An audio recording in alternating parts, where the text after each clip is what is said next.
Chapter 51. Officer. Meanwhile the cardinal looked anxiously for news from England, but no news arrived that was not annoying and threatening. Although La Rochelle was invested, however certain success might appear, thanks to the precautions taken, and above all to the dike, which prevented the entrance of any vessel into the besieged city, the blockade might last a long time yet. This was a great affront to the king's army, and a great inconvenience to the cardinal, who had no longer, it is true, to embroil Louis XIII with Anne of Austria, for that affair was over. But he had to adjust matters for Monsieur de Bassompierre, who was embroiled with the Duc d'Angoulême. As to Monsieur, who had begun the siege, he left to the cardinal the task of finishing it. The city, notwithstanding the incredible perseverance of its mayor, had attempted a sort of mutiny for a surrender. The mayor had hanged the mutineers. This execution quieted the ill-disposed, who resolved to allow themselves to die of hunger, this death always appearing to them more slow and less sure than strangulation. On their side, from time to time, the besiegers took the messengers which the Rochellais sent to Buckingham, or the spies which Buckingham sent to the Rochellais. In one case or the other, the trial was soon over. The cardinal pronounced the single word, "Hanged." The king was invited to come and see the hanging. He came languidly, placing himself in a good situation to see all the details. This amused him sometimes a little, and made him endure the siege with patience, but it did not prevent his getting very tired, or from talking at every moment of returning to Paris, so that if the messengers and the spies had failed, His Eminence, notwithstanding all his inventiveness, would have found himself much embarrassed. Nevertheless, time passed on, and the Rochellais did not surrender. The last spy that was taken was the bearer of a letter. This letter told Buckingham that the city was at an extremity, but instead of adding, "If your succour does not arrive within 15 days, we will surrender," it added quite simply, "If your succour comes not within 15 days, we shall all be dead with hunger when it comes." The Rochellais, then, had no hope but in Buckingham. Buckingham was their Messiah. It was evident that if they one day learned positively that they must not count on Buckingham, their courage would fail with their hope. The cardinal looked, then, with great impatience for the news from England which would announce to him that Buckingham would not come. The question of carrying the city by assault, though often debated in the council of the king, had always been rejected. In the first place, La Rochelle appeared impregnable. Then the cardinal, whatever he said, very well knew that the horror of bloodshed in this encounter, in which Frenchmen would combat against Frenchmen, was a retrograde movement of 60 years impressed upon his policy, and the cardinal was at that period what we now call a man of progress. In fact, the sack of La Rochelle and the assassination of 3 of 4,000 Huguenots who allowed themselves to be killed would resemble too closely, in 1628, the massacre of St. Bartholomew in 1572, and then, above all this extreme measure, which was not at all repugnant to the king, good Catholic as he was, always fell before this argument of the besieging generals: La Rochelle is impregnable, except to famine. The cardinal could not drive from his mind the fear he entertained of his terrible emissary, for he comprehended the strange qualities of this woman, sometimes a serpent, sometimes a lion. Had she betrayed him? Was she dead? He knew her well enough in all cases to know that, whether acting for or against him, as a friend or an enemy, she would not remain motionless without great impediments. But whence did these impediments arise? That was what he could not know. And yet he reckoned, and with reason, on Milady. He had divined in the past of this woman terrible things which his red mantle alone could cover, and he felt, from one cause or another, that this woman was his own, as she could look to no other but himself for a support superior to the danger which threatened her. He resolved, then, to carry on the war alone, and to look for no success foreign to himself, but as we look for a fortunate chance. he continued to press the raising of the famous dike which was to starve La Rochelle. Meanwhile he cast his eyes over that unfortunate city, which contained so much deep misery and so many heroic virtues, and recalling the saying of Louis XI, his political predecessor, as he himself was the predecessor of Robespierre, he repeated this maxim of Tristan's gossip: divide in order to reign. Henry IV, when besieging Paris, had loaves and provisions thrown over the walls. The cardinal had little notes thrown over in which he represented to the Rochellais how unjust, selfish, and barbarous was the conduct of their leaders. These leaders had corn in abundance, and would not let them partake of it. They adopted as a maxim, for they too had maxims, that it was of very little consequence that women, children, and old men should die, so long as the men who were to defend the walls remained strong and healthy.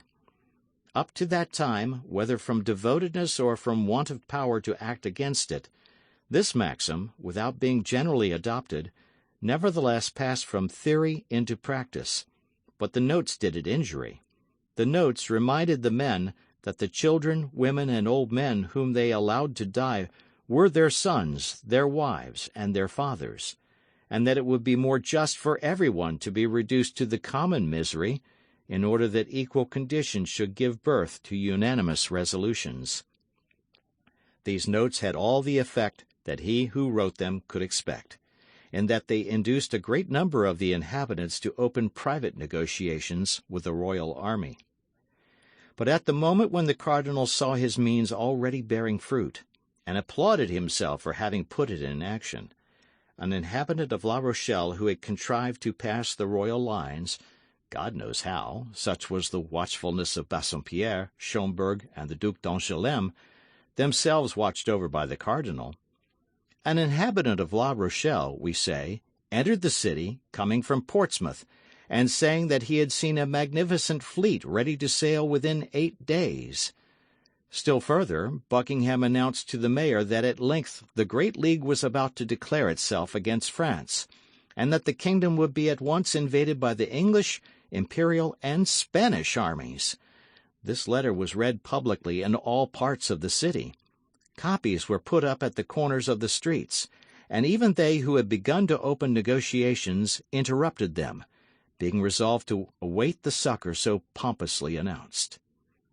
This unexpected circumstance brought back Richelieu's former anxiety, and forced him, in spite of himself, once more to turn his eyes to the other side of the sea. During this time, exempt from the anxiety of its only and true chief, the royal army led a joyous life, neither provisions nor money being wanting in the camp. All the corps rivaled one another in audacity and gaiety. To take spies and hang them, to make hazardous expeditions upon the dike or the sea, to imagine wild plans, and to execute them coolly, such were the pastimes which made the army find these days short, which were not only so long to the Rochellais, a prey to famine and anxiety, but even to the cardinal, who blockaded them so closely. Sometimes when the cardinal, always on horseback, like the lowest gendarme of the army, cast a pensive glance over those works, so slowly keeping pace with his wishes, which the engineers, brought from all the corners of France, were executing under his orders, if he met a musketeer of the company of Tréville, he drew near and looked at him in a peculiar manner, and not recognizing in him one of our 4 companions, he turned his penetrating look and profound thoughts in another direction. One day, when oppressed with a mortal weariness of mind, without hope in the negotiations with the city, without news from England, the cardinal went out, without any other aim than to be out of doors, and accompanied only by Cahusac and La Houdinière, strolled along the beach.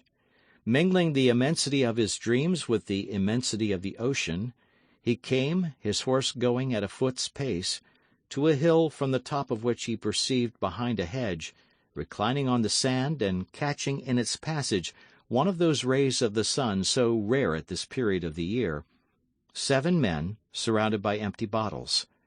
4 of these men were our musketeers, preparing to listen to a letter one of them had just received.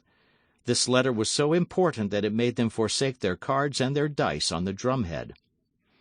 The other three were occupied in opening an enormous flagon of Collicure wine. These were the lackeys of these gentlemen. The cardinal was, as we have said, in very low spirits, and nothing when he was in that state of mind increased his depression so much as gaiety in others. Besides, he had another strange fancy, which was always to believe that the causes of his sadness created the gaiety of others. Making a sign to La Houdinière and Cahusac to stop, he alighted from his horse, and went toward the suspected merry companions, hoping, by means of the sand which deadened the sound of his steps, and of the hedge which concealed his approach, to catch some words of this conversation which appeared so interesting. At 10 paces from the hedge he recognized the talkative Gascon, and as he had already perceived that these men were musketeers, he did not doubt that the 3 others were those called the Inseparables, that is to say, Athos, Porthos, and Aramis. It may be supposed that his desire to hear the conversation was augmented by this discovery. His eyes took a strange expression, and with the step of a tiger-cat he advanced toward the hedge. But he had not been able to catch more than a few vague syllables without any positive sense, when a sonorous and short cry made him start, and attracted the attention of the musketeers. "Officer!" cried Grimaud. "You are speaking, you scoundrel!" said Athos, rising upon his elbow and transfixing Grimaud with his flaming look. Grimaud therefore added nothing to his speech, but contented himself with pointing his index finger in the direction of the hedge, announcing by this gesture the cardinal and his escort. With a single bound the musketeers were on their feet, and saluted with respect. The cardinal seemed furious. "It appears that messieurs the musketeers keep guard," said he. "Are the English expected by land, or do the musketeers consider themselves superior officers?" "Monseigneur," replied Athos, for amid the general fright he alone had preserved the noble calmness and coolness that never forsook him. "Monseigneur, the musketeers, when they are not on duty, or when their duty is over, drink and play at dice, and they are certainly superior officers to their lackeys." "Lackeys," grumbled the cardinal. "Lackeys who have the order to warn their masters when anyone passes are not lackeys. They are sentinels." "Your Eminence may perceive that if we had not taken this precaution, we should have been exposed to allowing you to pass without presenting you our respects, or offering you our thanks for the favour you have done us in uniting us. D'Artagnan," continued Athos, "you, who but lately were so anxious for such an opportunity for expressing your gratitude to Monseigneur, here it is. Avail yourself of it." These words were pronounced with that imperturbable phlegm which distinguished Athos in the hour of danger, and with that excessive politeness which made of him, at certain moments, a king more majestic than kings by birth. D'Artagnan came forward and stammered out a few words of gratitude, which soon expired under the gloomy looks of the cardinal. "It does not signify, gentlemen," continued the cardinal, without appearing to be in the least swerved from his first intention by the diversion which Athos had started. "It does not signify, gentlemen. I do not like to have simple soldiers, because they have the advantage of serving in a privileged corps, thus to play the great lords. Discipline is the same for them as for everybody else." Athos allowed the cardinal to finish his sentence completely, and bowed in sign of assent. Then he resumed in his turn. "Discipline, monseigneur, has, I hope, in no way been forgotten by us. We are not on duty, and we believe that not being on duty, we were at liberty to dispose of our time as we pleased. If we are so fortunate as to have some particular duty to perform for your Eminence, we are ready to obey you. Your Eminence may perceive," continued Athos, knitting his brow, for this sort of investigation began to annoy him, "that we have not come out without our arms." And he showed the cardinal with his finger the 4 muskets piled near the drum, on which were the cards and dice. "Your Eminence may believe," added D'Artagnan, "that we would have come to meet you, if we could have supposed it was Monseigneur coming toward us with so few attendants." The cardinal bit his moustache and even his lips a little. "Do you know what you look like, altogether, as you are armed and guarded by your lackeys?" said the cardinal. "You look like 4 conspirators." "Oh, as to that, monseigneur, it is true," said Athos. "We do conspire, as your Eminence might have seen the other morning. Only we conspire against the Rochellais." "Ah, you gentlemen of policy," replied the cardinal, knitting his brow in his turn. "The secret of many unknown things might perhaps be found in your brains, if we could read them as you read that letter which you concealed as soon as you saw me coming." The colour mounted to the face of Athos, and he made a step toward his Eminence. "One might think you really suspected us, monseigneur, and we were undergoing a real interrogatory. If it be so, we trust your Eminence will deign to explain yourself, and we should then at least be acquainted with our real position." "And if it were an interrogatory," replied the cardinal, "others besides you have undergone such, Monsieur Athos, and have replied thereto. Thus I have told your Eminence that you had but to question us, and we are ready to reply. What was that letter you were about to read, Monsieur Aramis, and which you so promptly concealed?" "A woman's letter, monseigneur." "Ah, yes, I see," said the cardinal. "We must be discreet with this sort of letters. But nevertheless we may show them to a confessor, and you know I have taken orders." "Monseigneur," said Athos, with a calmness the more terrible because he risked his head in making this reply, "the letter is a woman's letter, but it is neither signed Marion de Lorme nor Madame d'Aiguillon." The cardinal became pale as death. Lightning darted from his eyes. He turned round as if to give an order to Cahusac and Houdinière. Athos saw the movement. He made a step toward the muskets, upon which the other 3 friends had fixed their eyes, like men ill disposed to allow themselves to be taken. The cardinalists were 3. The Musketeers, lackeys included, were 7. He judged that the match would be so much the less equal if Athos and his companions were really plotting, and by one of those rapid turns which he always had at command, all his anger faded away into a smile. "Well, well," said he, "you are brave young men, proud in daylight, faithful in darkness. We can find no fault with you for watching over yourselves, when you watch so carefully over others. Gentlemen, I have not forgotten the night in which you served me as an escort to the Red Dovecot. If there were any danger to be apprehended on the road I am going, I would request you to accompany me. But as there is none, remain where you are. Finish your bottles, your game, and your letter. Adieu, gentlemen." And remounting his horse, which Cahusac led to him, he saluted them with his hand and rode away. The 4 young men, standing and motionless, followed him with their eyes without speaking a single word until he had disappeared. Then they looked at one another.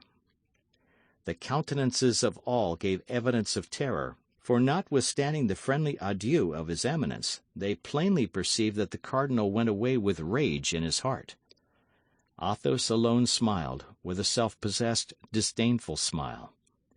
When the cardinal was out of hearing and sight, "That Grimaud kept bad watch," cried Porthos, who had a great inclination to vent his ill humour on somebody. Grimaud was about to reply to excuse himself. Athos lifted his finger, and Grimaud was silent. "Would you have given up the letter, Aramis?" said D'Artagnan. "I," said Aramis in his most flute-like tone, "I had made up my mind. If he had insisted upon the letter being given up to him, I would have presented the letter to him with one hand, and with the other I would have run my sword through his body." "I expected as much," said Athos, "and that was why I threw myself between you and him. Indeed, this man is very much to blame for talking thus to other men. One would say he had never had to do with any but women and children.